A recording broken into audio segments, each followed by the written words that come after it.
Oye. Muy bien. ¿Quién presenta?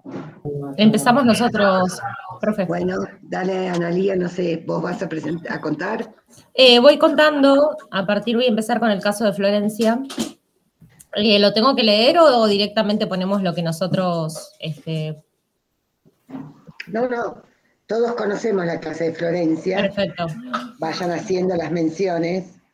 Bueno, nosotros lo que pusimos del caso de Florencia es que utiliza el modelo pedagógico problematizador, o didáctica de la problematización, porque pone énfasis en el proceso educativo de los aprendizajes ya que tienen los alumnos. Es un modelo que utiliza como eje los cuestionamientos de los participantes, tiene en cuenta los procesos de aprendizaje de los alumnos desde la experiencia individual y los conocimientos adquiridos, y busca cambiar la realidad. Más perdón. Que no se puede.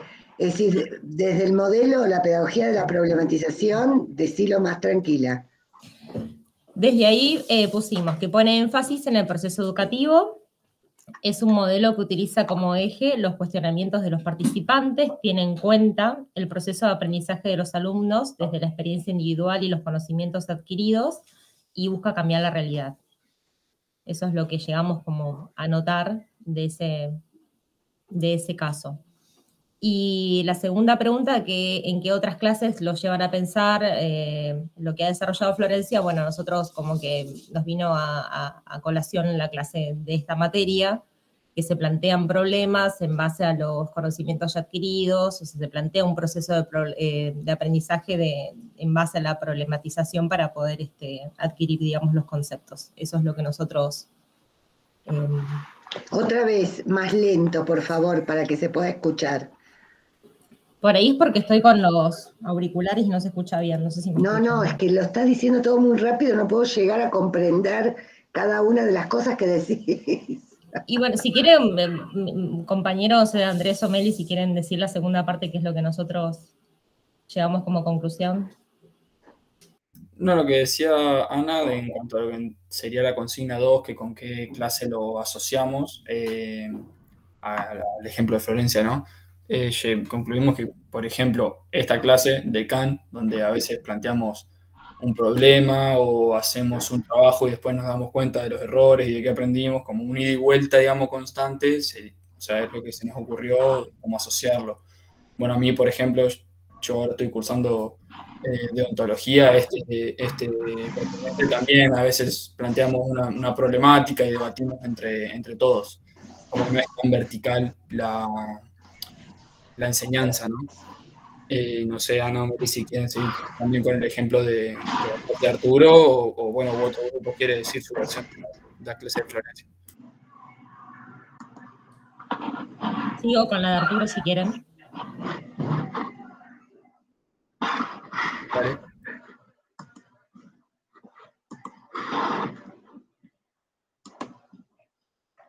¿Quedó algo más de lo que habían puesto de la de Arturo? No terminé de entender bien. Perdón.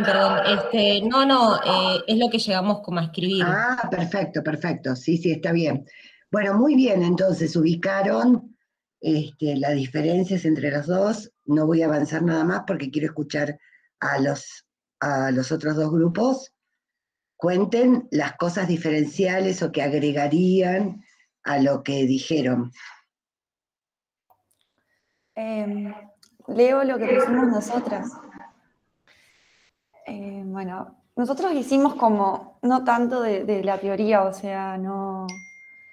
Fuimos poniendo, por ejemplo, que Florencia les brindó todo el material bibliográfico que habían trabajado en clases anteriores y les dio bien detallado qué es lo que tenían que hacer, planteó la consigna y el propósito al cual debían llegar al finalizar la visita al hospital. Permite la enseñanza mediante la práctica, dando un lugar a que los estudiantes se equivoquen y aprendan de su propio error, sin darles todo brindado desde el inicio. De esta forma, ellos pueden llevar sus conocimientos teóricos a la práctica, afianzándolos, y ellos mismos se dan cuenta de que ciertos conocimientos que creían tener internalizados, al momento de aplicarlos no pudieron hacerlo satisfactoriamente. Pero luego, al exponer su problema, logran darse cuenta de su propio error y de la necesidad de volver a leer el material bibliográfico. De esta forma, Florencia permite el análisis de la situación a partir del error y la búsqueda de la mejor manera de resolverlo con otras herramientas. Las clases están programadas por actividades y nos lleva a pensar en cómo trabajamos acá en ECAN, digamos, ya que se correlaciona con esta manera de trabajo de analizar el contenido con el que vamos a trabajar, luego lo llevamos a la práctica y a partir de esa práctica podemos volver a rever cuestiones desde nuestro propio error, analizarlo y así enriquecer nuestro conocimiento y hacer de él un aprendizaje más profundo. Eso pusimos de la de Florencia. Y ¿leo la de Arturo? ¿O no sé? Sí, a ver, esperemos un poquito porque por ahí sería interesante que el otro grupo que no presentó todavía pueda ver si tiene algo que agregar o algo diferente que poner decir de lo de Florencia.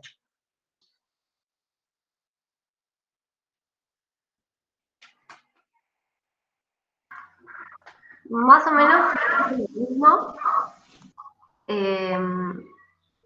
Y cómo a partir de la puesta en común de los chicos cuando comentan sus experiencias, ellos se dan cuenta de los errores que habían cometido durante la entrevista. Y Florencia le hace dar cuenta que hay que tener en cuenta el contexto donde se están llevando a cabo las actividades.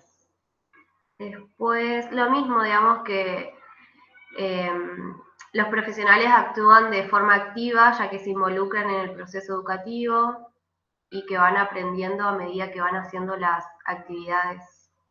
Después coincidimos también que esta clase nos hace acordar a cómo plantea la cátedra el modo de dar las clases. Muy bien, ahí me parece que han avanzado en dos cosas muy importantes. Una es el lugar del error en términos de aprendizaje, ahora vamos a tratar de hacer una síntesis conceptual de eso, y cómo les hace volver a la bibliografía para volver a tener esa integración teórica, ¿sí? Y lo que decía el grupo 1, de que quiere hacer alguna transformación de esa realidad, y trae el grupo la importancia del contexto, ¿no? Para eso, es decir, hay que conocer cuál es esa realidad para poder modificar algo de eso, es decir, y cómo la importancia de que tenemos conocimientos para accionar sobre la práctica, ¿sí? Que ese es el objetivo del aprendizaje en este modelo. Muy bien, ¿quieren empezar ustedes, Valen, con Arturo? Con lo que pusieron de Arturo, que no ha dicho el grupo 1, que quieran completar. Sí, en el caso de Arturo, él plantea una clase estructurada. Al principio presenta lo que es la hoja de ruta de la clase y también reutiliza lo que es recursos audiovisuales y el registro de ideas claves en el pizarrón. Bueno, después reitera varias veces los conceptos para que el grupo fije estos conceptos y al final de divisar la clase realiza una evaluación para asegurarse de que se hayan aprendido los contenidos. En este caso, Arturo plantea una clase expositiva donde no hay interacción con los profesionales. Los profesionales actúan de manera pasiva, solo reciben información. Y en este caso la clase nos hace acordar a la enseñanza educativa que fuimos recibiendo a lo largo de toda nuestra formación académica. Y en mi caso en particular también me hizo acordar, hace poquito participé de los concursos que se están llevando a cabo de docentes para los cursos, y es tal cual como se les pide, la clase magistral de 50 minutos, donde plantean, al inicio de la clase, plantean los objetivos que van a dar durante la clase, y lo mismo, van utilizando el pizarrón, el recurso del PowerPoint, así que me hizo acordar a esa experiencia que tuve hace poquito. No te quiero contar lo que es dar un concurso en ese contexto cuando uno quiere tener un modelo diferente, porque no tenés interlocución para trabajar con la cabeza de la gente, bastante difícil. Yo llevé unas carteles de ideas previas, reales, que había recabado con un grupo de estudiantes, pero bueno, digamos, tenés que decir, en este momento los estudiantes suelen decir tales cosas.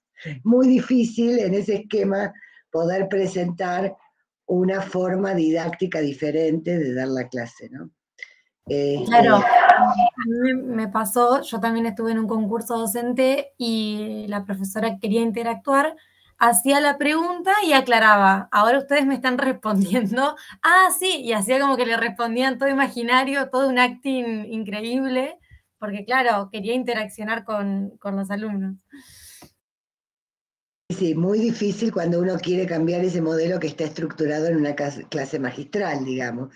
Quiere cambiar eso, es muy difícil mostrar, digamos, cómo son otras maneras de trabajo en esos minutos, y a veces, como el jurado no está preparado para eso, no luce esas modalidades diferentes de dar clase, ¿no? Bueno. Yo no sé de qué concurso están hablando, el mío fue totalmente diferente.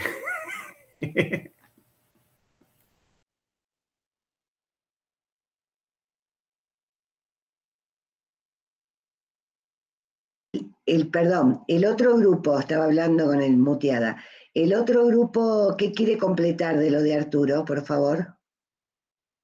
¿Tiene algo para completar, agregar? Sí, nosotros pusimos que en la clase de Arturo, bueno, utiliza un modelo de didáctica de transmisión, es un modelo que pone énfasis en los contenidos, se da muy poca importancia, perdón, al diálogo y a la participación, y no existe la problematización. Eso es lo que agregaríamos.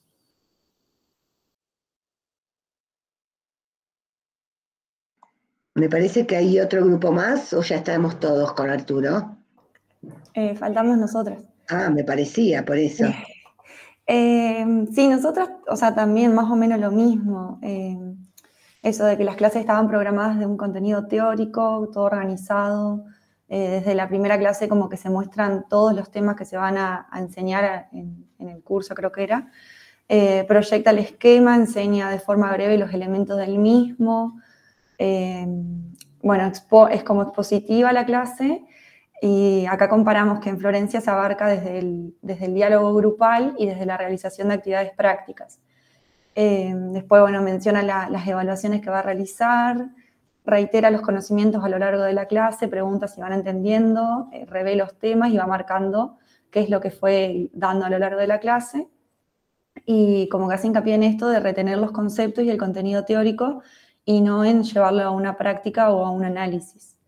Y a nosotras nos hizo acordar a bioquímica, porque en bioquímica estaba todo muy ordenado y organizado, y siempre como que íbamos en un orden así preestablecido, y al final de cada tema hacíamos como un cuestionario para ver si habíamos entendido lo que habíamos dado en la unidad. Bueno, muy interesante lo que el grupo de Belén está diciendo, porque la pregunta sería, ¿Florencia y Arturo usan estrategias didácticas? Es decir, ¿usan un camino, una manera de tratar de enseñar? Sí, pero son distintos. Exactamente, pero son estrategias didácticas distintas. Las de Arturo, por eso digo que interesante lo que decía Belén, porque cuando traía el ejemplo de una clase donde todo estaba muy ordenado y donde se chequeaba si ese contenido se había comprendido. Pero, ¿cuál es la diferencia? Las estrategias didácticas que utiliza Arturo, ¿a qué te tratan de apuntar? Como la aprendizaje del contenido teórico, digamos. Exactamente. Trata de apuntar a la apropiación del contenido en términos de esos conceptos estén aprendidos para repetir, ¿sí? Es decir, son modelos de enseñanza a los que los pedagogos llamamos reproductivistas, ¿sí? A diferencia de Florencia, esas estrategias didácticas que utiliza Florencia, ¿qué objetivo le deben ustedes?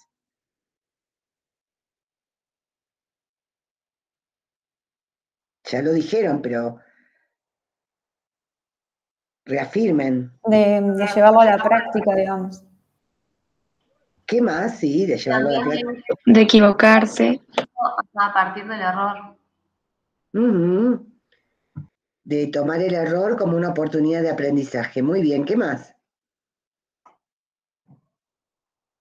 Y de poder ir como a un nivel más allá de comprensión. Muy bien, Poder profundizar. exactamente. Florencia intenta, por eso llamamos el modelo problematizador, porque justamente la diferencia es que Arturo intenta, como muchos modelos de enseñanza, que se reproduzca, por eso se llama pedagogía reproductivista, que se reproduzcan los conceptos, que esos conceptos queden claros. Y en el caso que vemos de Arturo y el ejemplo que traían las compañeras, muchas veces son buenos docentes para eso, porque utilizan buenas estrategias didácticas, hacen repetición, fijación en el pizarrón, utilizan cosas que son efectivas para que se pueda reproducir esos conceptos. En cambio, Florencia intenta poner en juego estrategias didácticas que sean efectivas, ¿sí?, para poder crear pensamiento crítico, es decir, para que sus estudiantes puedan analizar la realidad y actuar. Pero ese análisis de la realidad también es con conocimientos, pero esos conocimientos parten de la necesidad que el problema va trayendo. Entonces, desde ese lugar, esperen que estoy por presentar.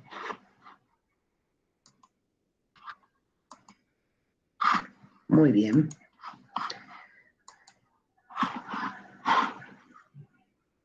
¿Se ve ya? Sí. ¿Se ve en buen tamaño? Sí. Es así, no sé. Sí, por ahora es una diapositiva de título, sí, se lee bien. Exactamente. Ahora voy a pasar a la otra. A ver si se ve bien. Si me deja. Sí, se ve bien, profe. Bueno, hablamos de matriz de enseñanza. Es decir, Arturo, como muchos otros, tiene una matriz de enseñanza tradicional que llamamos reproductivista. Y nosotros estamos tratando de ver cuáles son los desafíos para mover esa matriz de enseñanza, que pretendemos que ustedes puedan reflexionar sobre ustedes mismos. Esa matriz de enseñanza de Arturo lleva a lo que llamamos una socialización convergente y de homogeneidad. Fíjense que Arturo, o cualquiera que enseña como Arturo, está considerando que el grupo destinatario no tiene ni diferencias, que todos aprenden igual, que todos necesitan los contenidos para lo mismo. En cambio, cuando planteamos lo que está pensando nuestra sociedad en este momento, es en una socialización divergente, de atender a la diversidad, digamos, a las clases integradas, donde haya en un mismo grupo gente con personas con distintas dificultades en sus capacidades, es decir, cómo puede ser, ustedes ven que ahora a los niños se los pone en las escuelas en grados comunes, no, se intenta que no vayan a la escuela especial, sino que estén integrados en la escuela. Pero también nuestras sociedades son más divergentes, con migrantes, con sociedades mucho más fragmentadas en el sentido de niveles socioeconómicos, donde hay distintos contextos de aprendizajes en sus casas. La clase pasada yo les contaba cómo se había investigado que lo más importante para aprender a leer era el contexto lector que ese niño estaba inserto, y entonces cómo era necesario, cómo era más fácil que niñas que vivían en casas donde se leían se apropiaran más pronto de la lectura. Y en cambio hay en otros contextos donde no ven a su comunidad leer, por lo tanto se necesita significar más esa lectura, ¿no? Entonces, hay que transitar una matriz de enseñanza que acepte o que vea o que forme docentes de alguna manera, donde estén más preparados para los distintos aprendizajes y para los distintos sujetos que aprenden. Fíjense que en Arturo se ve bárbaro, y se entiende que el saber es estable y enciclopédico, es incorporar conceptos y que esos conceptos son inapelables. En cambio, fíjense cómo Florencia, esa matriz de enseñanza, lo que fomenta es aprender a aprender. Es decir, que sus estudiantes se puedan apropiar de una manera de aprender, de una manera de obtener, qué lugar tiene la teoría, qué lugar tiene que ver con la práctica, y lo que intenta que tengan no es tantos contenidos, sino que se puedan apropiar de una modalidad de aprender y saber cuáles son esos recursos para aprender. En la matriz de enseñanza tradicional, representada en este ejemplo por Arturo, se adquieren contenidos, ¿sí? Básicamente eso. En cambio, en lo que nosotros queremos trabajar desde el modelo problematizador es desarrollar capacidades. En el caso de Arturo, el aula y la exposición es el espacio curricular dominante. Es decir, la estrategia dominante que tiene Arturo, la estrategia didáctica es la exposición con materiales de apoyo, el Power, el pizarrón, ¿sí? La pantalla, la pizarra. En cambio, en una matriz de enseñanza más cerca del modelo problematizador, de la pedagogía crítica, es decir, como así se llama, una es la pedagogía reproductivista, de reproducción, y otra es la pedagogía crítica. Los espacios curriculares son muy variados. Hay talleres, laboratorios, seminarios, foros, ¿sí? ¿Dudas, preguntas hasta acá? Como ustedes marcaron muy bien, en la pedagogía reproductivista y la matriz de enseñanza, es decir, cómo se enseña, qué estrategias didácticas se tienen, el alumno, y está puesto entre comillas, porque ya explicamos que alumnos es sin luz, que no utilizamos esa palabra, pero es típica de este modelo, de esta matriz de enseñanza tradicional, pensar al sujeto que aprende como un sujeto pasivo y que depende de los conocimientos del profesor. En cambio, el objetivo, y por eso hablamos de pensamiento crítico, de las pedagogías críticas y de la matriz de enseñanza de las pedagogías críticas, es preguntarse cómo puedo favorecer la autonomía. Es decir, cómo hay un ejercicio de la libertad del estudiante con sus saberes y con las potencialidades que tiene de aprender. Y algo muy importante que es la metacognición. ¿A qué le suena metacognición? Que no hablamos de esto todavía. ¿Qué les parece?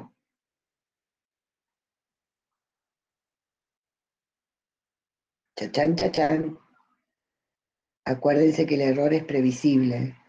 No sientan que tienen que decir. No, yo, o sea, lo único cognitivo, pero no sé lo del sufijo y meta. Y meta, vayamos con las palabras. Cuando uno pone el prefijo meta antes de una palabra. Y se debe referir como al aprendizaje, como que es lo a lo que querés llegar, digamos, a través del pensamiento, lo cognitivo, ¿o no? ¿Alguien más que pueda aproximar el bochín con respecto a qué significa meta adelante de una palabra? Sí, para mí es como dice Flor, o sea, el llegar, el ir más allá, no sé. Ir más allá. Está muy bien eso, Belén, ¿no? Fue la que habló, que no te veo, la voz. Sí, sí, sí. Bueno, cuando uno pone la palabra meta adelante de cualquier palabra, está hablando de lo que va más allá de esa palabra. Metacognición, lo que está más allá de lo cognitivo, de lo estrictamente cognitivo. Justamente cuando hablamos de metacognición, estamos hablando en dos sentidos, en el contexto en el que se conoce, pero al mismo tiempo el poder saber y dar cuenta de qué se está conociendo, el poder expresar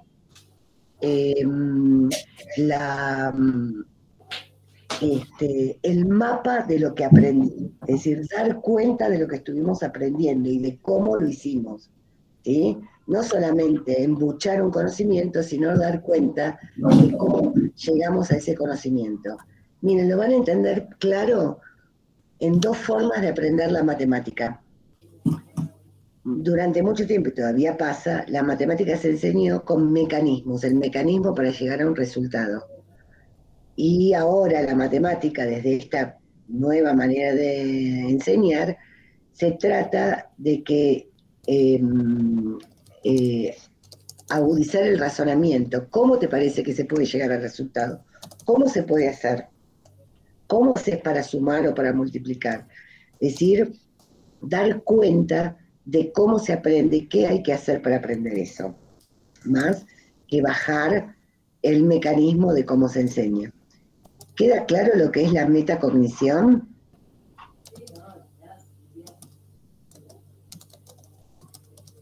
Sí, sí. Bien.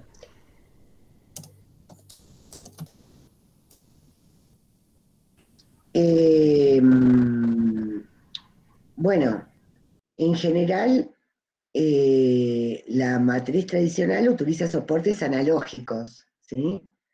Y bueno, ahora estamos con un desafío actual, que es el de la pandemia, el de la no presencialidad, donde también estamos tratando de aprovechar los medios digitales, viendo qué nos aporta para lograr más autonomía, qué limitaciones tiene y cómo puede producir eso mayor aprendizaje. Cuando uno planifica cómo enseñar, eso se llama planeación curricular, es decir, lo que quiero enseñar, lo que va a ser esa materia, ese taller, es un planeamiento atomizado, es decir, solo pienso en eso que tengo que enseñar.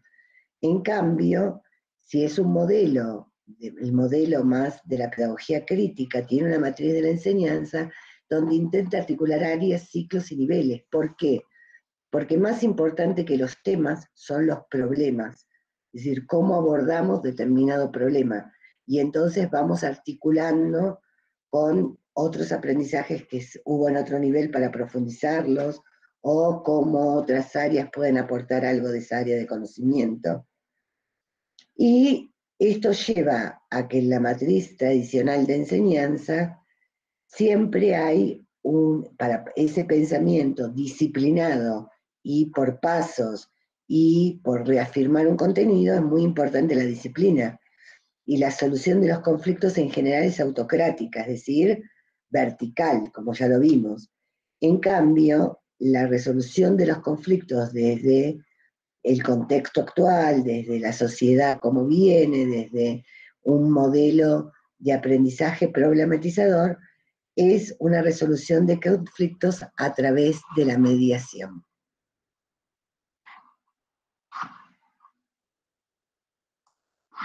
Entonces, nos vamos dando cuenta, ¿sí?, que ese modelo problematizador está respondiendo a un contexto de necesidad de cambio social de una matriz de enseñanza.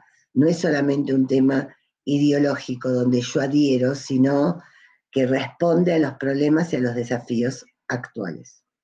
Entonces, vamos ahora. ¿Preguntas, dudas hasta acá? Vamos a reafirmar cuáles son las características del modelo problematizador, muchas de las que ustedes dijeron, y después vamos a ver cómo eso se hace. ¿Se ve bien? Sí. Sí. Bueno, vamos repasando cosas que ustedes dijeron, porque está acá sistematizado de qué se trata el modelo problematizador, es decir, el modelo de Florencia, que lo pusimos en un ejemplo. Hay una intensa actividad de docentes y estudiantes. Para los docentes implica una constante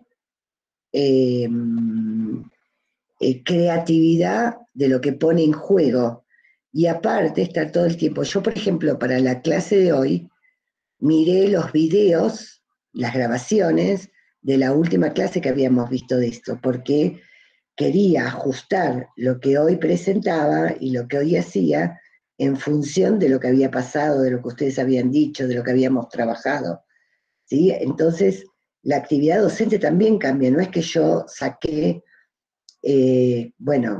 explico esto y ya está, y paso el power y es suficiente, sino que pensar qué actividad van a hacer los estudiantes. Hay también una actividad muy activa de los docentes y también de los estudiantes, que son partícipes muy activos de esta manera de apropiarse del aprendizaje.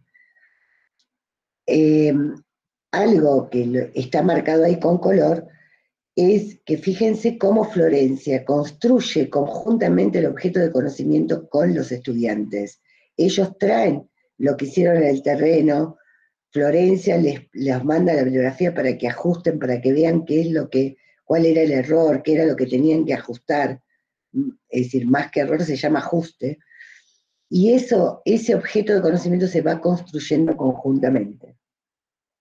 Esto es muy importante, ustedes también lo marcaron.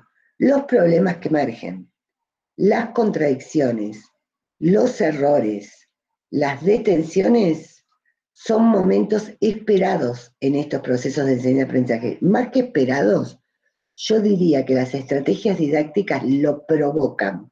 Y ahora vamos a ver, a eso llamamos querer provocar el conflicto cognitivo. Que el otro tenga un problema en eso que está planteando, que pueda captar que hay contradicciones, que pueda ver cuál es el error, que pueda parar y detenerse y pensar. Es decir, uno provoca como docente esas cosas. Ahora vamos a explicarlos un poquito mejor.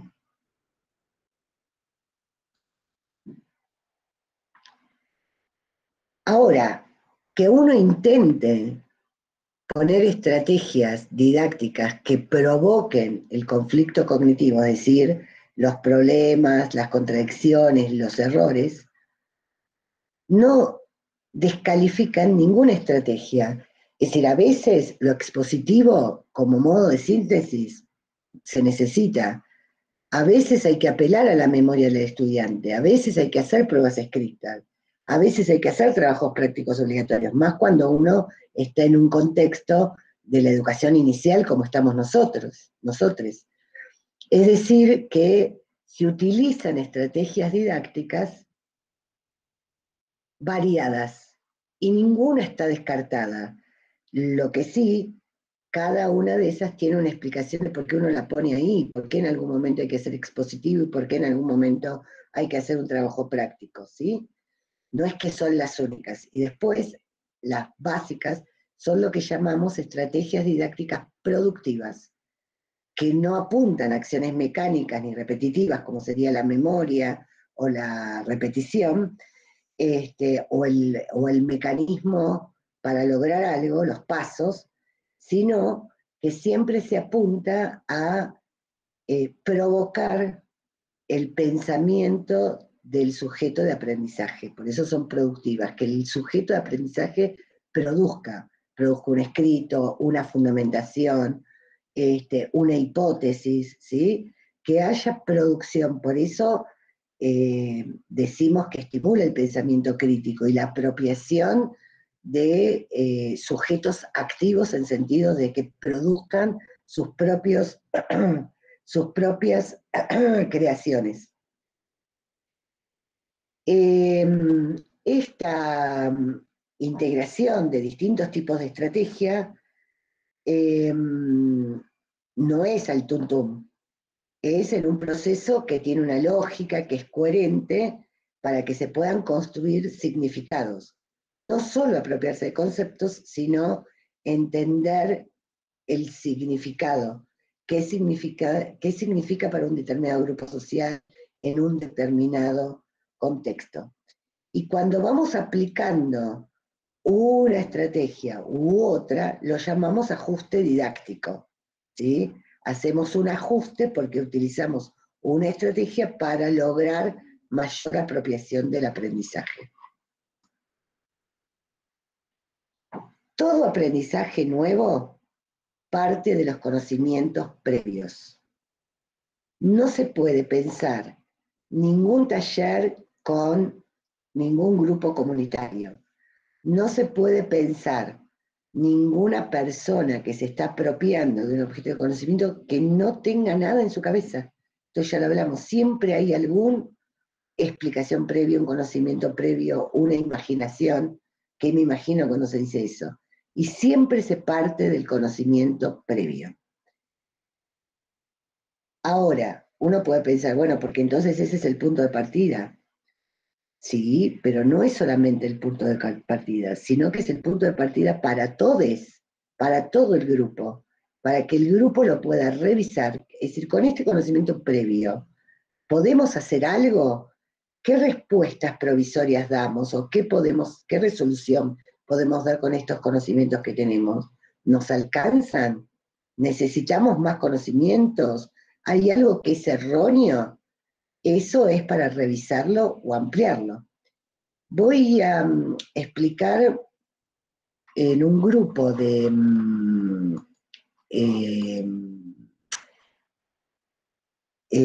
mujeres que se daban en el Hospital Rivadavia, que es un hospital de la ciudad de Buenos Aires.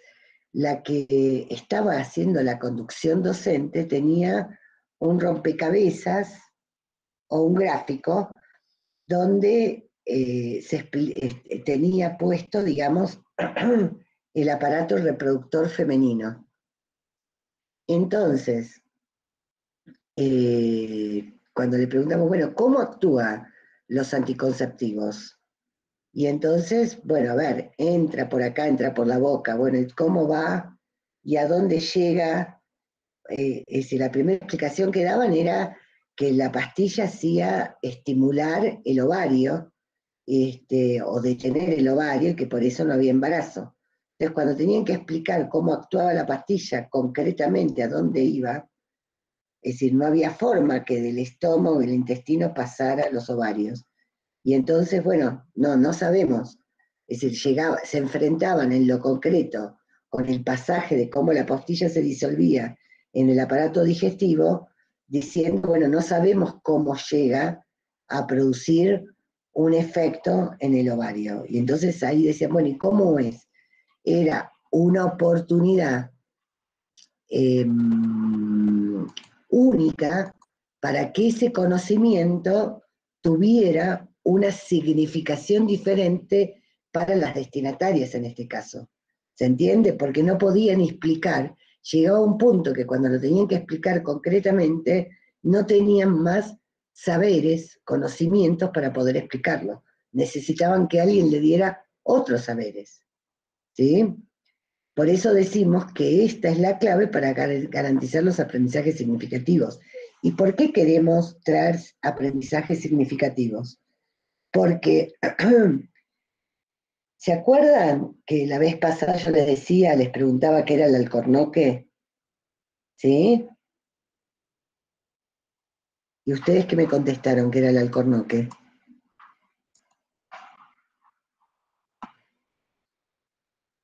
¿Vieron el dicho ese, cabeza de alcornoque? ¿Qué quiere decir ese dicho, cabeza de alcornoque? No, creo que no lo hablamos. Sí. Eso estaba por decir, me parece que el ejemplo no lo recordaba. No lo hablamos, puede ser que me esté confundiendo con otro contexto. Bueno, entonces les pregunto, ¿vieron el dicho, alguna vez escucharon decir cabeza de alcornoque? Sí. ¿Y qué significa cabeza de alcornoque? ¿O qué ustedes pensaron sobre eso? Sería como armadura, creo. ¿O no? ¿Cómo, Andrés? Se te cortó justo, no te escuché. No sé, la verdad. ¿Alguno sabe qué es el alcornoque? Es un árbol. Muy bien. ¿Y qué características, Ani, tiene ese árbol? No sé que es un árbol, pero no sé las características que tiene. ¿Alguno sabe qué material se saca del alcornoque? ¿Del alcornoque no es no es el caucho? Así es. No, el corcho. El corcho. Ah, sí. Ahí Claro, está. el caucho y el corcho no es lo mismo, perdón. No, yo no, me- perdón, quise decir corcho y me salió caucho. Es el corcho. ¿Y qué características entonces debe tener el tronco del tronco se saca el corcho? ¿Cómo será?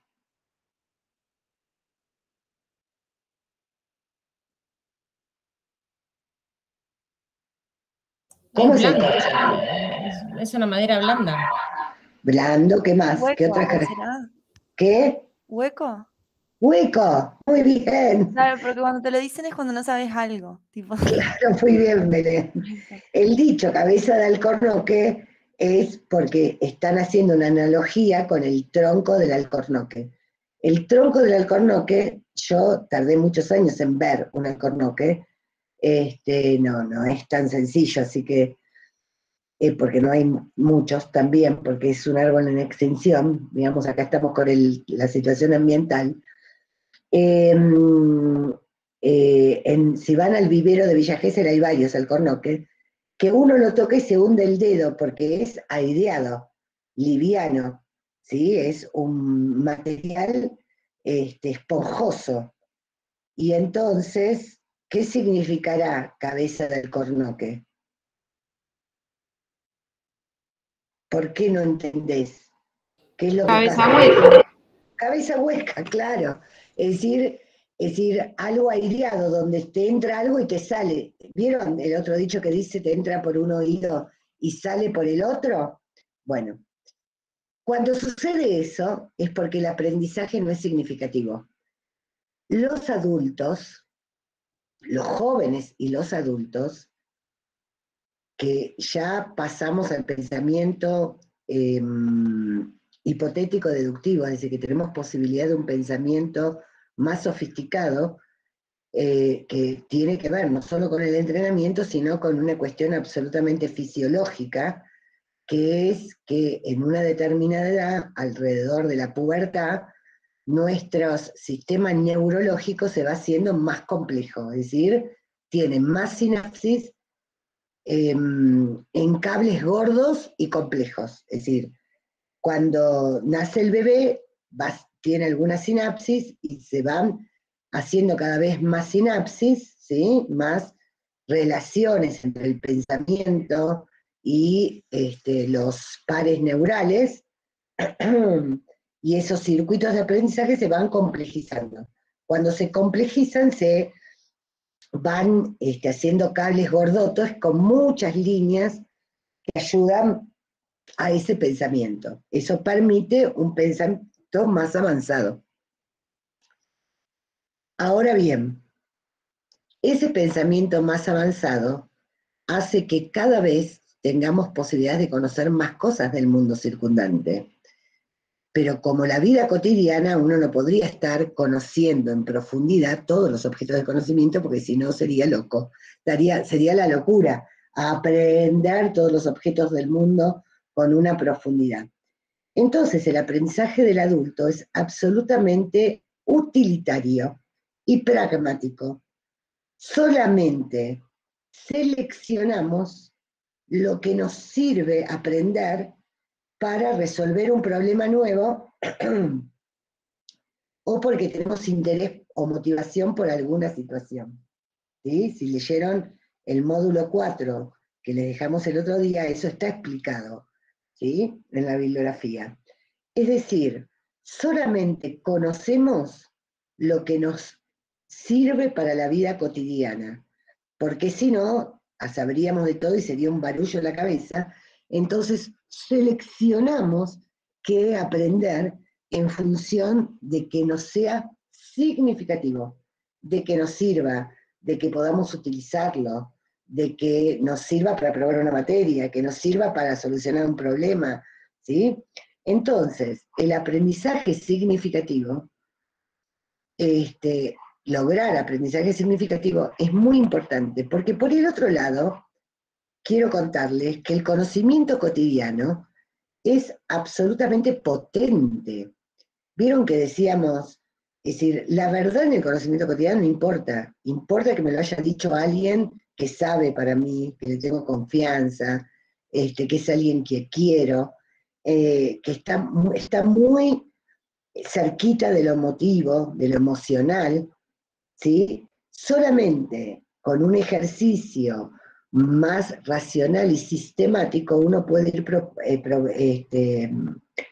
adquiriendo conocimiento científico.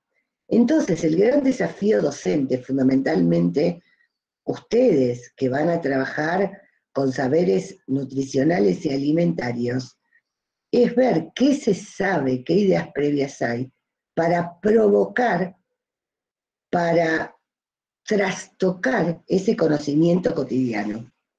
Es decir, si toda la vida me dijeron que los lácteos son buenos y que comer muchos lácteos es muy bueno, y en mi casa se ponderaba el valor nutricional de los lácteos, y somos un grupo que estamos con un problema relativo de salud, que tenemos que disminuir el consumo de lácteos, va a ser muy difícil que eso se logre hasta que no se provoque un quiebre en ese conocimiento cotidiano.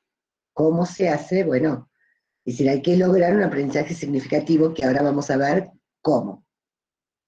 ¿Vamos bien hasta acá?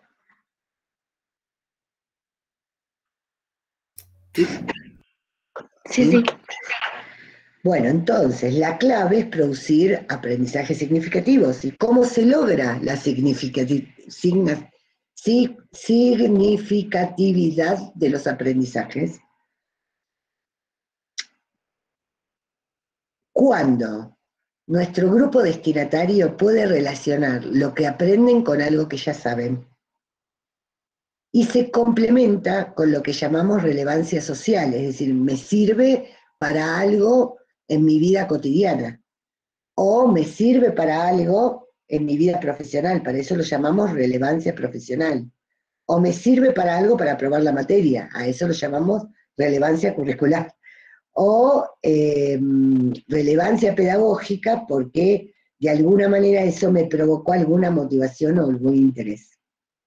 Es decir, la clave es que el otro se convenza, el destinatario de nuestros aprendizajes, se convence a que aprender lo va a ayudar a resolver cuestiones de su vida cotidiana.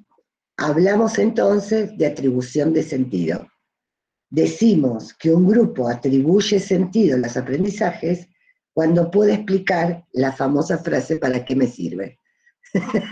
Pero les debe haber pasado a ustedes, seguramente cuando eran estudiantes secundarios, que decían, ¿y esta materia para qué me sirve? Si el destinatario no puede completar, me sirve para tal cosa, no hay aprendizaje significativo, porque no pudo percibir cuál es la utilidad para su vida cotidiana, o para su vida profesional, o para aprobar una materia, digamos. Es decir, y lo que hay que lograr es esa significatividad de los aprendizajes. ¿Ustedes recuerdan habiendo hecho ese comentario, ¿para qué me sirve? Sí. ¿En qué materia? Tengo varias. Matemática 2, mano. Matemática 2 más, ¿para qué me sirve? Bien, bueno, entonces, vamos a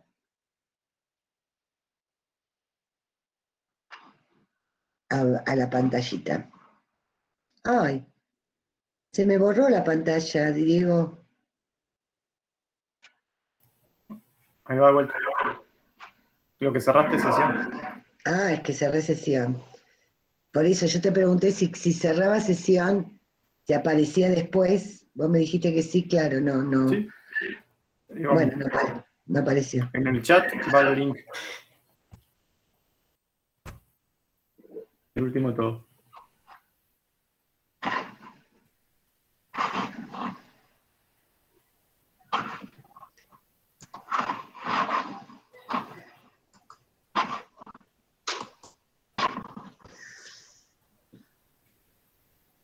Bueno, entonces, partimos de las ideas previas, ¿sí?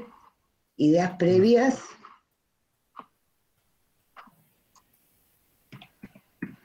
sobre un problema de la realidad, ¿sí?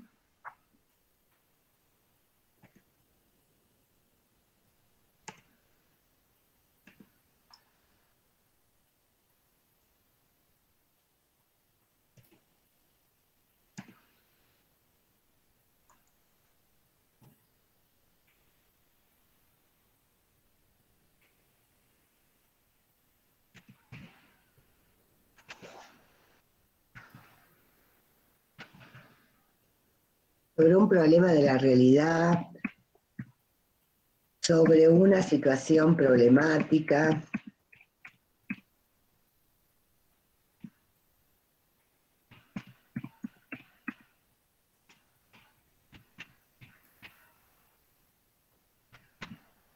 un desafío,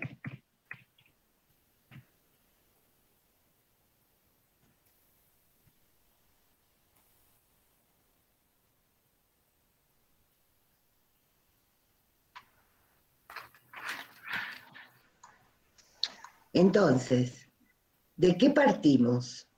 Siempre desafiando, vamos a ponerlo acá, a nuestro auditorio, motivándolo sobre algo que les está pasando, ¿sí?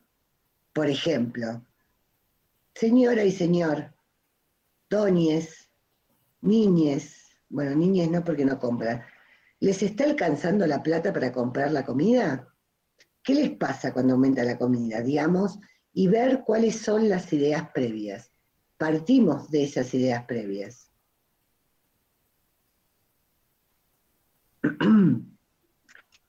Y entonces hay una resolución con lo que el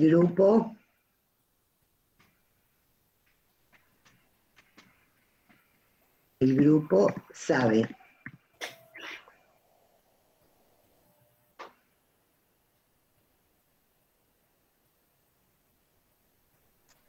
Y acá es el momento clave,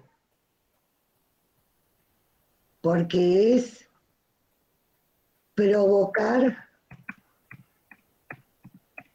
el conflicto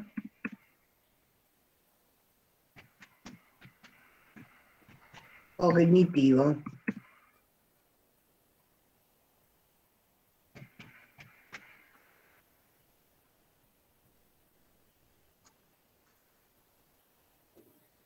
Este es un momento clave, ¿sí? ¿Qué tengo que hacer para provocar el conflicto cognitivo?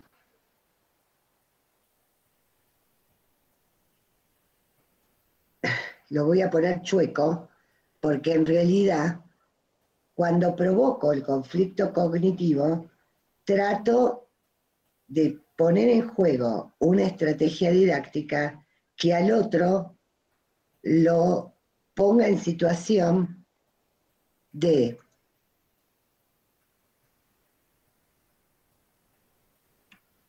reconocer un error.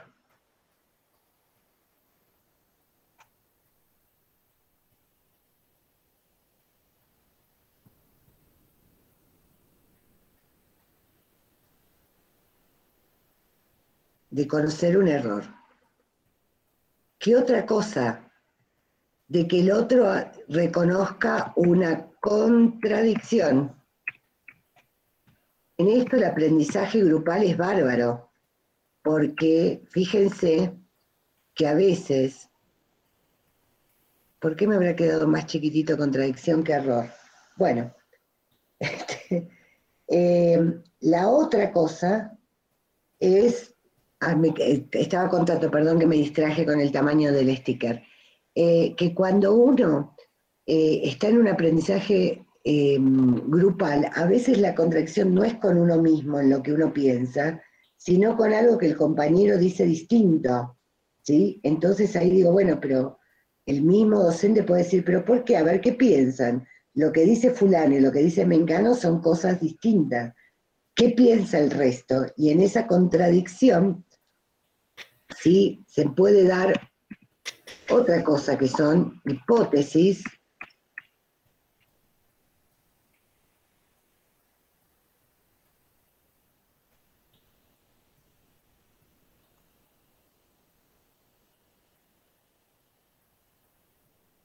¿sí?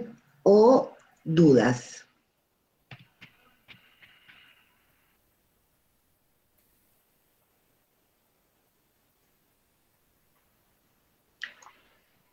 ¿Por qué decimos que este es un momento clave? Cuando uno, con una estrategia didáctica, con una pregunta, con una situación como fue la de las jirafas, o como es ahora cuando les pregunto qué es el alcornoque, ¿por qué aparecen estas cuestiones? Estas cuestiones son las que permiten, ¿sí?, quebrar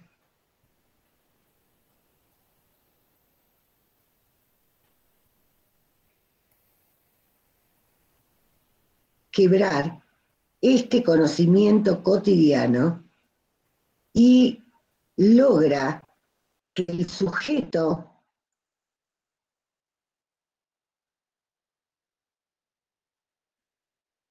quiebra, el conflicto cognitivo quiebra y logra, bueno, quise hacer una flecha, pero no me sale, no importa, y logra Hay una herramienta flecha. no importa, quedará la apropiación del conocimiento científico.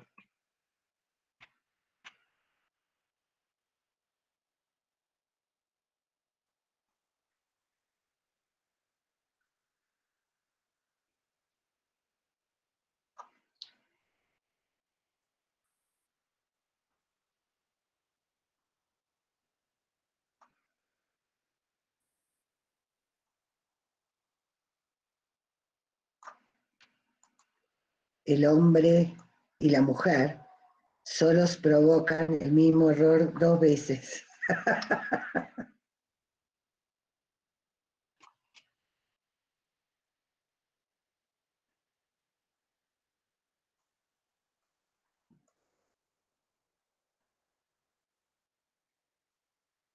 Bueno,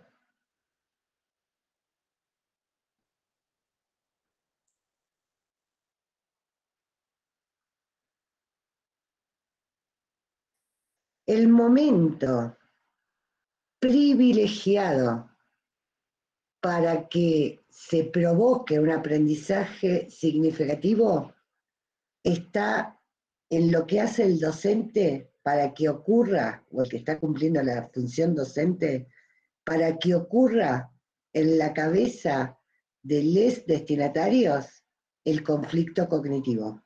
Es decir, ¿cómo me doy cuenta que ese conflicto cognitivo está sucediendo? Cuando hay errores, cuando hay hipótesis, cuando hay contradicciones, cuando hay dudas. Y en ese momento se transforma la cabeza del cornoque, que el aire pasa, entra por un oído, sale por el otro, hace anclaje. Ahí, en este momento, puede haber apropiación del conocimiento científico y hay posibilidad de integración teórica. El saber científico puede integrarse, ¿sí?, a un nuevo saber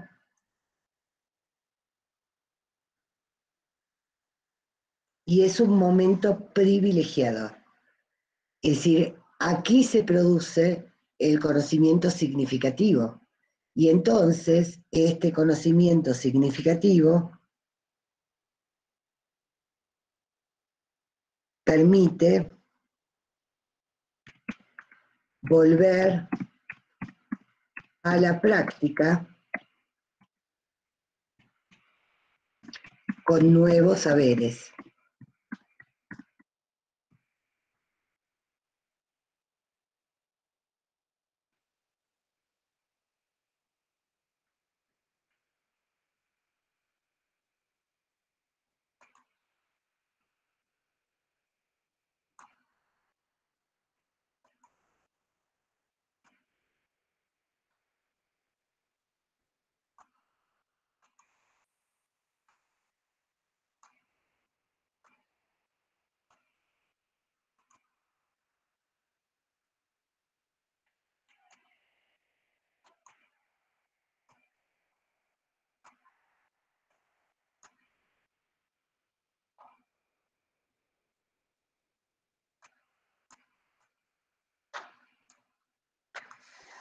volver a la práctica con nuevos saberes, es decir, quebrar esas ideas previas del conocimiento científico y enriquecerlas con nuevos saberes, ¿sí?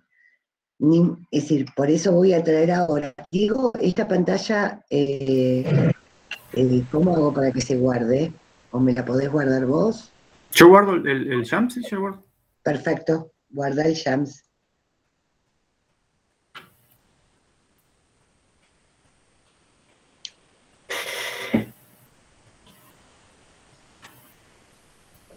Lo dejamos de compartir.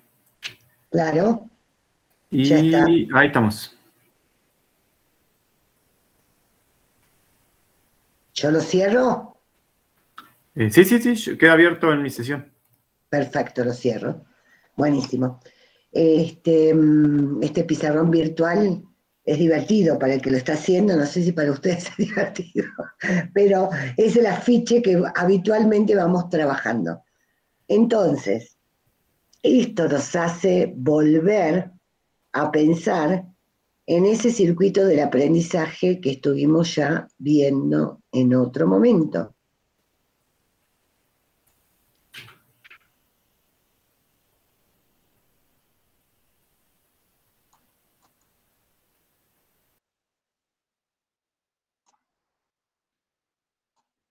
Es decir, partir de un problema, resolución desde el conocimiento que cada uno tiene, provocar el conflicto cognitivo, generar en los destinatarios el conflicto cognitivo, ahí hacer la integración teórica, revisar las explicaciones iniciales que tuvimos acá, en el punto donde está la estrellita, para a partir de esta nueva información ver cuál es la nueva resolución informada. Esto ya lo vimos, pero va tomando más cuerpo. Entonces, ¿qué nos tenemos que preocupar o preguntar cuando vamos a diseñar una clase, un taller, un encuentro con nuestros destinatarios, ya sean otros profesionales, ya sea la gente de la comunidad, ya sea jóvenes de la escuela? Nos tenemos que preguntar cuál es el objetivo de nuestra clase, pero fundamentalmente nuestros objetivos primordiales son cómo voy desde lo didáctico, ¿no?, a recabar las ideas previas, esos conocimientos que traen esos destinatarios, cómo voy a partir de esas explicaciones iniciales, qué voy a hacer, qué estrategia voy a utilizar para provocar el conflicto cognitivo, ¿sí? Y recién ahí, cuando vea que los propios destinatarios no saben cómo resolverlo, no tienen las respuestas, tienen dudas, cometen errores, se dan cuenta, quieren parar y dicen, ¿cómo es esto que no lo entiendo? Recién ahí voy a ofrecer mayor conocimiento científico, que es mi expertise, porque la gente lo está necesitando. Y acá traigo el relato de Belén en el barrio. ¿Se acuerdan cuando Belén relató cómo fue en el barrio? Ella primero no dijo que era nutricionista, ni les habló, que se aguantó cuando vio que le daban a un bebé mate, creo que era Belén que decía, mientras estaban todos tomando tortas fritas grasosas a la tarde. Y no dijo nada, hasta que en un momento, ¿sí?, alguien dijo, ¿y cómo podemos preparar esto? ¿Cómo podríamos hacer para adelgazar? Era Belén. ¿Belén? Querían adelgazar. Claro. Entonces, ese momento, eso que percibió Belén, que era importante en ese trabajo, darse cuenta que hasta que el otro no está en una situación de necesidad de incorporar algún nivel de conocimiento científico, es la única forma de que haya aprendizaje, ¿sí? Si no, es inútil. Si no, entra por una oreja y sale por la otra, porque no hay posibilidad de significación. Y eso se puede crear, sí, se puede motivar, se puede despertar el interés. No sé si ustedes tenían interés por cómo tomaban agua las jirafas. No creo que sea parte de sus preocupaciones cotidianas, ¿no es cierto?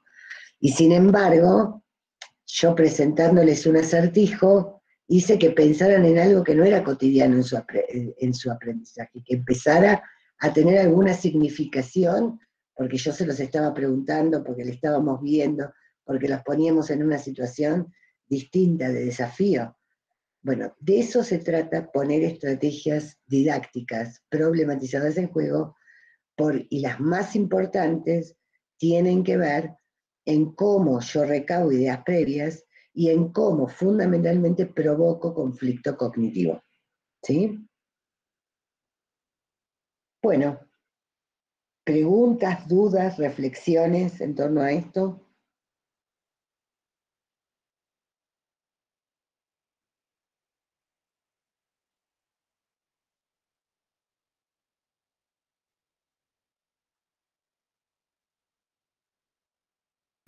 Creo que relaciona bastante con lo que hablamos esa última vez, que creo que fue el mismo día del ejemplo de la jirafa, que pensamos una experiencia nosotros, que nos haya, que nos acordemos de por qué ese aprendizaje para nosotros fue importante y que también muchos lo relacionamos porque era algo útil también, ¿no?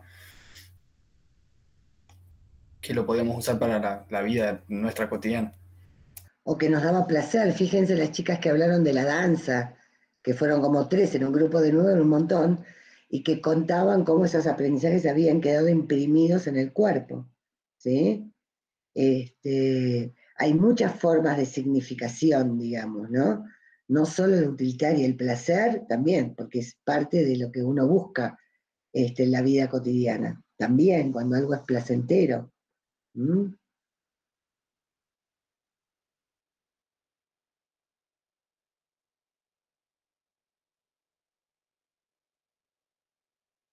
Bueno, y algo que les acercamos en la bibliografía, que no sé si leyeron, pero era la situación codificada. ¿Qué significa la situación codificada? ¿Quieren contar? Muy buen punto de partida y es una estrategia muy interesante para recabar ideas previas justamente.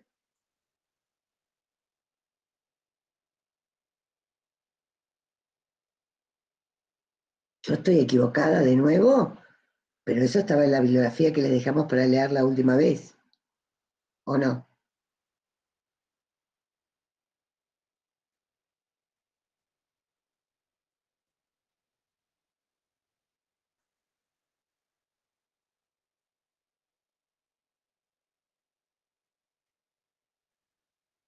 ¿Me dan GPS? Porque si no explicamos que es una situación codificada, pero... Sí, estaba en la bibliografía. El módulo 4. No, y en el Word, en la Estrategias fichita. didácticas ajustadas 21. Claro, en ese. No, por eso, digo, loca estoy, pero justamente reví la ficha de cátedra y estaba mirando. Está bien que estoy un poco vieja y olvidadiza, pero no para tanto. Dije, si yo ajusté esa ficha didáctica al 21 para que estuviera más clara y estaba la situación codificada. ¿Leyeron? Porque si no les contamos se van a leer después. ¿No leyeron? Bueno, No. Diego, ¿querés contar vos? ¿Querés que lo comparta? Lo tengo abierto el archivo. Perdón, Laura, ¿eso está en el campus o lo enviaron por mail? ¿El campus? En el campus. En la de la semana del 13 al 19. Eso. Había 2 textos que entonces los van a leer para la vez que viene. Se los volvemos a poner más los Power. Uno era una ficha de cátedra que se llama Ajustada 21, que habla de las estrategias didácticas, y otro, y ahí está la situación codificada, y otro es el módulo 4, donde habla del conflicto cognitivo y habla de la importancia de las ideas previas. Sí, Lauri, poné la situación codificada, Diego, y si querés, así no hablo tanto yo, ¿querés contar la voz? Bueno.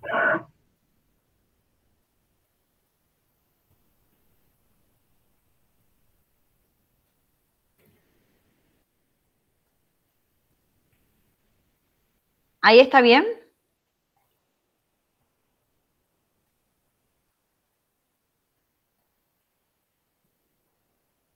Sí, se ve. Estrategia didáctica ajustada.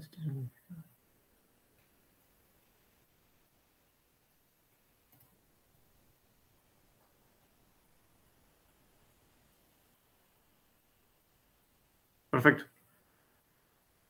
Por las dudas, si no lo navegaron a la semana esa, dentro de la carpeta que dice material bibliográfico, van a encontrar este texto completo con el cual Laura está mostrando un segmento y un PDF que dice módulo 4 en números romanos. Son los dos textos de la carpeta que dice material bibliográfico. ¿Sí?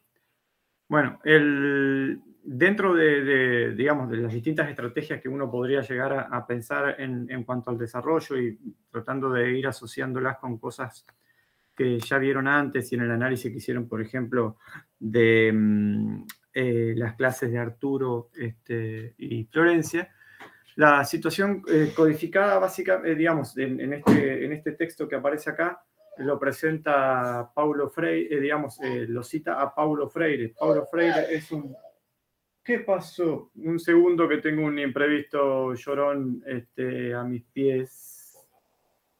¿Qué pasó, Minu? Bueno, vení, sentate acá. ¿Querés que siga yo, Diego, así vos te ocupás del niño? Se sentó acá y está mirándose en pantalla, así que capaz que aguantamos un rato sin que... Si no te relevo, yo o Laura, cualquiera, dale. Bueno, decíamos, el texto cita a Paulo Freire, pedagogo brasilero, el cual le hemos hecho distintas menciones. Lo trabajamos también desde la visión de la comunicación y cuestiones que tienen que ver con la educación bancaria. Ahí podríamos hacer un insight con Freire en ese momento. Freire, digamos, frente a esta situación codificada que vendría a ser estas estrategias didácticas que uno puede implementar con la intención o el objetivo de siempre promover una participación, ¿sí? Digamos, lo que nosotros intentamos hacer básicamente es promover la participación de los destinatarios a través de algún tipo de acción o digamos de ejercicio. Adiós, señor, nos vemos. Frente, digamos, a lo que podría llegar a ser algo que active, que movilice a los participantes, que los sensibilice, por decirlo de una manera, ¿no? Podría ser una frase, como, digamos, el ejercicio que mencionaba Claudia con las distintas frases que se obtuvieron en consultorios de nutrición, que ustedes vieron como ejemplo, o también podría llegar a salir a partir de ese interrogante en el cual, a partir de la contradicción que se genera entre lo que los sujetos o el grupo sabe o puede explicar hasta ese momento, con la introducción del nuevo conocimiento que uno está intentando hacer, y puede surgir para poder disparar la situación del conflicto cognitivo, o distintas estrategias que tengan que ver con la visualización de un video, o tal vez puede ser escuchar un tema musical, que nosotros hemos hecho esta estrategia también con el tema de tratar sintetizar una idea con el tema musical. Digamos que en nuestro recorrido en este tiempo ustedes han visto que nosotros implementamos distintas estrategias con intenciones de hacer que se activen determinadas cosas y que se movilicen otras cosas, y que ustedes se sensibilicen con intenciones de participar, ¿sí? Eso vendría a ser, básicamente, digamos, esos ejemplos que les mencionamos básicamente son las estrategias codificadas que, decíamos, Freire propone en esta instancia como dos momentos a tener en cuenta. El primero, que es tratar de revivir o, digamos, presentar una situación que previamente ha sido codificada y resumida para esa situación. Acá el texto habla de que la situación se presenta con alguno de los elementos constitutivos, digamos, en interrogación. Lo que nosotros intentamos es seleccionar esa parte específica que nosotros necesitamos activar. Por lo tanto, siempre son situaciones que si bien no son ad hoc, no se hacen específicamente pero sí tienen una referencia en cuanto a la estructura de esta cuestión de lo que podríamos considerar como vivencial.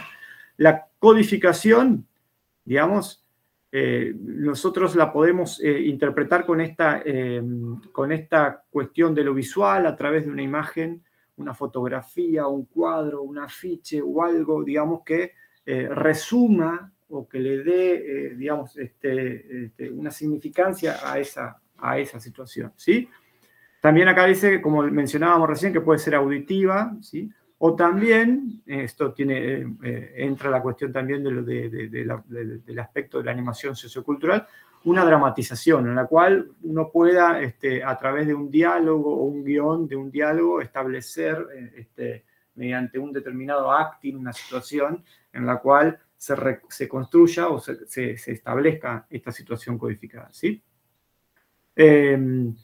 De acuerdo, digamos, a las condiciones que se dan en ese, digamos, dentro de ese marco, la situación, la elección de la situación tiene que ser ajustada a tanto las condiciones que operan en ese momento y fundamentalmente las características del grupo destinatario, ¿sí?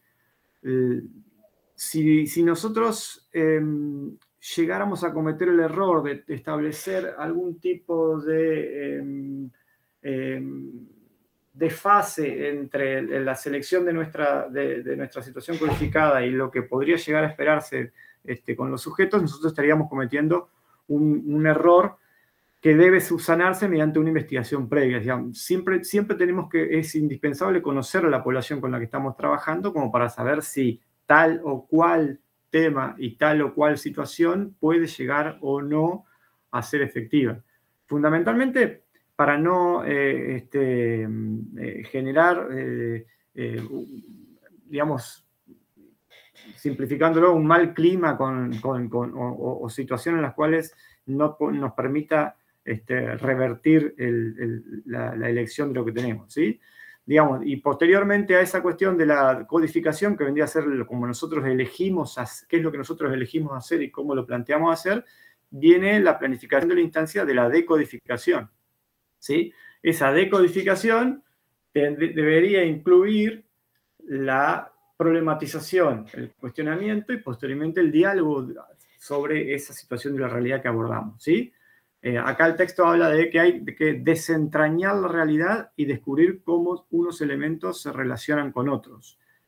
Digamos, lo que nosotros ponemos en juego mediante esta situación codificada es el involucramiento de la población destinataria en la temática que nosotros estamos desarrollando, con intenciones de siempre lograr esa situación de problematización para posteriormente, digamos, enfocarnos en la cuestión del diálogo como un espacio constructivo en el cual superar la instancia en la que estamos trabajando, ¿sí?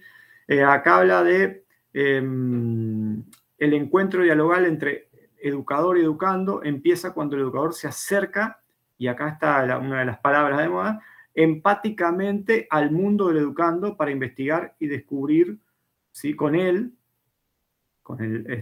cuáles son aquellos temas generadores. Hay implicancias que tienen que ver con el espacio de lo que uno trae consigo, que muchas veces opera como un prejuicio frente a la condición de la población con la que uno va a trabajar.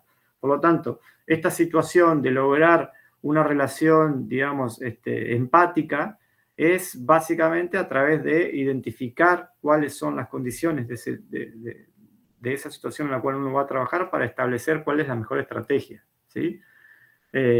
No puede, o sea, hay situaciones en ciertas dinámicas donde en un exceso de infantilización podría llegar a ser perjudicial, o un exceso lúdico podría llegar a ser perjudicial. Ciertos manejos de cuestiones relacionadas con la ironía que requiere de cierta sintonía para manejar y no quedar como, digamos, como faltas de respeto. Cuestiones que tengan que ver con lo idiomático, cuestiones que tengan que ver con el acervo cultural de la población, todas esas cuestiones que son indispensables de tener en cuenta para la hora de cuál puede llegar a ser mi selección de estrategia codificada, digamos, y que sea apta. En la clase pasada, digamos, el viernes pasado, cuando les preguntábamos así, a modo de chiste, cómo habían hecho la magia las chicas del grupo que editaron a partir de Canva, hicieron, digamos, ahí surge lo que vendría a ser una posibilidad de trabajo de una situación codificada a partir de un dispositivo audiovisual. No todas las poblaciones están en condiciones de poder interactuar a partir de una cuestión así del dispositivo audiovisual.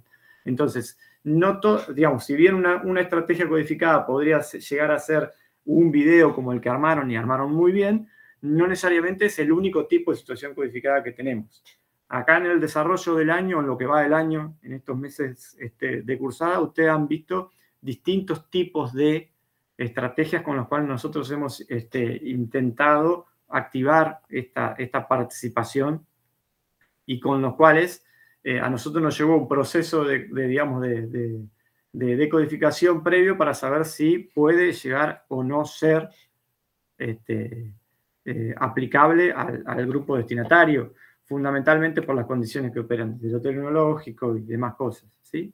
Entonces, resumiendo, la situación codificada vendría a ser, digamos, por definición es una estrategia didáctica y es una estrategia que se implementa básicamente para promover la participación de los destinatarios en un momento, digamos, preciso de la intervención que uno podría estar pensando, ¿sí?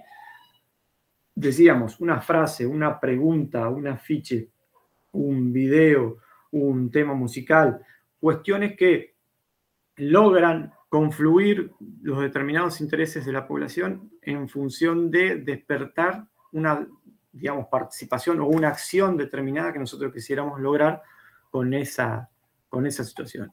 En el texto, digamos, básicamente, digamos, resume esta parte y si no, ustedes pueden hacer el ejercicio, digamos, de remembranza intentando ver cuáles fueron las situaciones codificadas que nosotros hemos intentado aplicar con nosotros.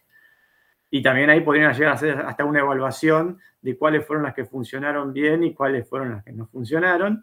Y también podrían hacer el mismo ejercicio como cuando identificaron Arturo y Florencia con alguna de las vivencias de las clases que tuvieron.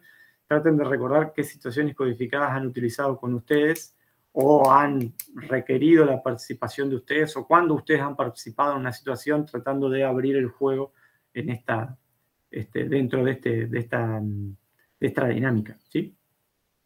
Muy bien. ¿Entendió? ¿Pregunta? ¿Consulta? ¿No? Por ¿No? ejemplo, en el trabajo práctico integrador tenían una situación codificada a partir de un chiste, que era una viñeta, que era el médico que le daba las recomendaciones al paciente, por ejemplo. Ahí tienen un ejemplo claro. Y también nosotros les hemos mencionado, como les decía Diego, varias de las producciones de ustedes, cuando nosotros decimos, uy, qué bueno, esto nos serviría para dar tal o cual tema, ya lo estamos pensando, uno va pensando en clave de situación codificada para en algún futuro utilizarlo para desarrollar un tema, por ejemplo. Es decir, que fíjense que hasta ustedes mismos han producido ya material que puede ser una situación codificada para abordar cierta temática que uno necesite abordar.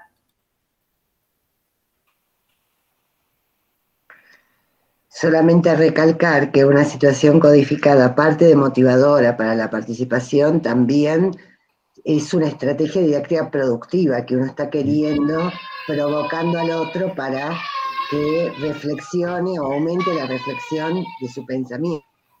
¿Sí? Les vamos a hacer ahora como ejercicio esta semana, después de la lectura de los textos, que busquen una situación codificada para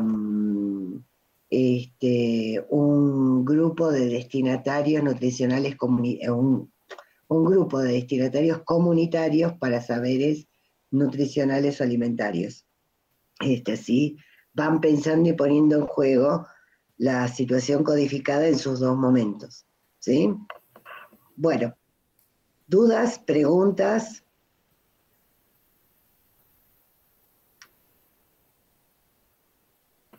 Por mi parte, no. Por ahora no. Bueno, Entonces, ya saben algo de cómo se hace. Ahora vamos a tratar de la clase que viene, de ponerlo en la grilla de planificación de un taller, para que puedan tener ese conocimiento. Bueno, entonces les dejamos la bibliografía que tenían para hace 15 días, que veo que no se ha leído, los 2 PowerPoint que presentamos hoy para que tengan de apoyo y revean, y el ejercicio de buscar una situación codificada para destinatarios de comunitarios, elíjanse ustedes la comunidad, la población, donde estarían, y la elección de una situación codificada para presentar un tema alimentario nutricional. ¿De acuerdo? Sí, ¿Dudas? sí. ¿Preguntas? ¿Algo que no haya quedado claro? ¿Algo que necesiten más vuelta de tuerca? ¿No? Bueno, entonces, hasta luego. Gracias. Hasta luego, nos vemos. Chao, chao, buen fin de.